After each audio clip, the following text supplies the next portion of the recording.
Ang tanong ko, kasi yun nga no, pag hindi ka pwede magpamano, pag nasa ano ka, nasa mortal sin ka, yung, yung pinag-ano ko lang, yung murag bagsa ka ng kabalakan ako, hindi kaya ito mag-lead ng ano, unworthiness, na para bang ayaw mo nang mag-bless kasi feeling mo unworthy. 'Di ba pag ano, pag feeling mo unworthy, 'di ba ano 'yan, trabaho ng ano devil 'yan.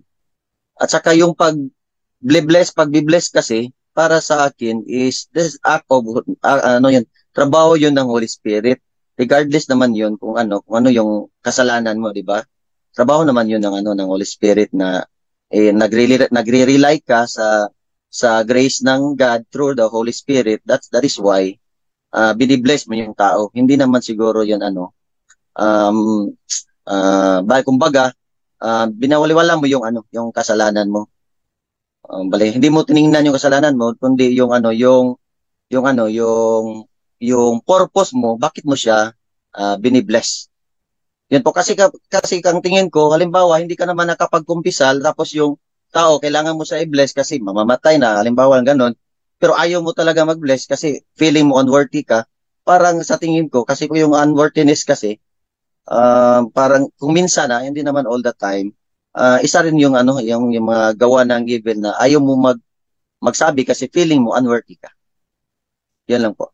Una, maraming bisis, lalo na sa San Mateo Kapitulo 26:41, ang sinabi ng ating Panginoon, watch and pray. Ano ba yung ibig sabihin ng watch? Vigilance.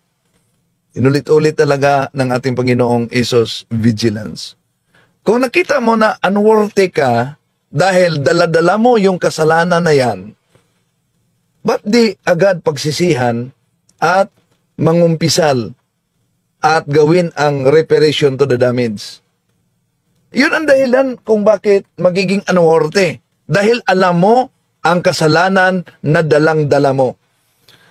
Remember, sanctified perfection is the adornment of all virtues, no? Adornment of sanctifying grace and crowning of all virtues. At sanctified perfection, ibig sabihin na we are united to the Holy Trinity. Yun ang sanctified perfection. So, sa paanong paraan? Kaya nga, sa Catechism of the Catholic Church natin, may guide na ibinigay, lalo na sa Catechism of ni Monsignor Moro, My Catholic Faith, How to Obtain Holiness. Oh. So ngayon, talagang totoo, ni mo that could non habit. Una, ano ang pakay at layunin sa ating pagmamano to give blessing? Anong maibigay mo kung nasa estado tayo sa grasya, sa mortal sin? Isaiah 56, Isaiah 59:2, hindi ko kayo marinig, hindi ko kayo makita dahil sa dala ninyong kasalanan. Ang kasalanan ninyo ang naghiwalay sa akin. Totoo na, una, sa ordinary demonic attack, yung doubt na pwedeng ibigay ng demonyo sa atin para mag-establish at yung iba pang mga atake sa ordinary attack, no, ng demonyo. Pero alam naman natin meron tayong rule of life na dapat sundin. Cares at maliban sa confession, pagsikapan natin ang reparation sa damage. No. Kung hindi talaga tayo handa ngayon, kung alam natin hindi na tayo handa, paano tayo magiging handa bukas kung di natin gawin ang dapat nating gawin? Yun po. Yun lang nga po. Actually, Katolik po ako, no, isang devoted na Katolik. Yun lang ang kinakatatakutan ko. Kasi kasi na trending ito. Ang kinatatakutan ko, halimbawa, ang isang magulang ayaw na niya magbe-bless. Kasi may mga lugar naman, tanggapin natin na pira lang talaga ang yung makapag-confession. So yun ang kinatatakutan ko.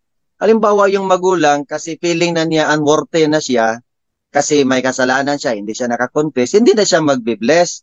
So kasi pag yung feeling mo you are unworthy, minsan kasi yun ay Pero may something kalituhan dito. Hindi ang basta blessing ang pinag-uusapan dito. Yung pagmamano. ano po yung anong concern ko po yung pag-blessing po kasi sinabi ni Brad Windel kanina, pag magmano ka, sasabihin mo, di ba, God bless. So ako wala akong problema sa pagmano kasi pwede naman magmano, hindi ka magsabi na God bless. Is a sign of respect yon. Yung sabi kasi ni Windel na pag magsabi ka ng God bless, pag nasa mortal sin ka, delikado yon. Tingin ko nga, kasi pag ganun lang yung mentalidad ng tao, na hindi na siya magbe-bless, kasi paano pag feeling na niya, unworthy na siya, na hindi na, Kapatid, lugar kasi ito hindi talaga, makaka-confess. kapatid, ito tandaan natin. Kahit sino man nasa mortal sin, peligro talaga. Nasa impyerno na yan kung mamatay. Napakapeligro ang mamuhay sa mortal sin. Impyerno na pag mamatay ayon sa Catechism of the Catholic Church. Oh. So, kung sabihin na sa isang lugar, bira lang ang pangungumpisal, bakit? Di pa pwede na makalapit sa pare na magmimisa, Father, pwede bang pagkatapos mangungumpisal kami? Pero dapat din sundin ang act of contrition.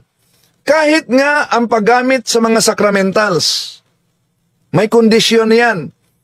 Hindi ko mo, dahil ikay Katoliko, pwede ka nang magamit sa sacramentals. Ang paggamit sa sacramentals, di dahil turo yan sa simbahan Katoliko na may sacramentals. Kailangan talaga yung tatlo. Proper faith, proper disposition of morality, and state of grace. Yun talaga ang kailangan. Okay. Okay na ba Sige yan? po, sige po. Okay na po. Sige po, salamat po mga kapatid. Kasi ako po yung talagang nag-sense sa inyo ng pagmamano tungkol sa gusto ko lang pong i-share sa lahat. Hindi naman po talaga yung pagmamano. Walang problema basta di na sila basta 'di ba sabi po yung dalawang magkapatid si Jacob saka si Ismael, bakit pinag-agawan nila ang blessing sa tatay? Ba't hindi sila humingi ng blessing sa ina? Kasi tuso po ang demonyo. Ayaw po nila at pag alam nila yung authority, doon sila papasok. Kaya po yun, pag sinabi ng God bless, lalo po ang babae po. Kaya ang po, pwede naman po nating halikan sa nuwang mga magulang natin, iba ho, halikan, yakapin, ano po bang masama sa pagmamano? Basta wag lang po sabihin yung, yun pa ang gusto kong share sa inyo.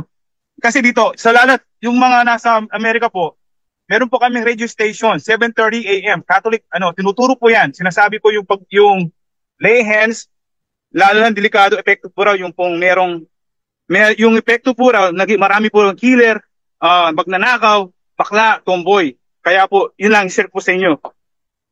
Okay, maraming salamat. Napakalinaw yan, kapatid. Maraming salamat. At hindi lang yan, si Father Nonet Legaspi nga, bigay ng mga prayers sa mga miyembro ng Philippine Association of Catholic Exorcists. Ano ba yung prayer na ibinigay ni Father Nonet Legaspi? Yung prayer to break the property ba yun? Bakit? Dahil sabi ni Father Nonet, dami daw umanong mga pera na kumakalat ngayon at pwedeng makarating sa atin, sa ating bulsa, sa ating pitaka, na yung pera na yan ay galing sa drugs, galing sa killer. Pwede daw umanong maka-apekto yan sa atin. Kaya may prayer formula pala ang simbahan natin para dyan na i-break. Yun po, Brajando. Okay na po daw? Meron pa akong isa. Pag nagmano po kayo, yung po ituturo ni Father Hill, pag nagmano kayo na accidentally, kasi sanay po tayo nagmamano, kaya na po ako nagmamano ko kahit sino po Ikaw, mano ka sa sa kaibigan ko. Ang po ron, pag sinabi ng God bless you, sabi po ng pray for Saint Michael prayer. Like, Saint Michael, protect me with your wings and with your sword. Prayer is important. Kaya po yung yun po importante. Basta pray for the Saint Michael. Yun na po. Thank you. God bless po sa lahat. Maraming Thank you. salamat, Bro Rodel. Napakaganda ang sharing mo.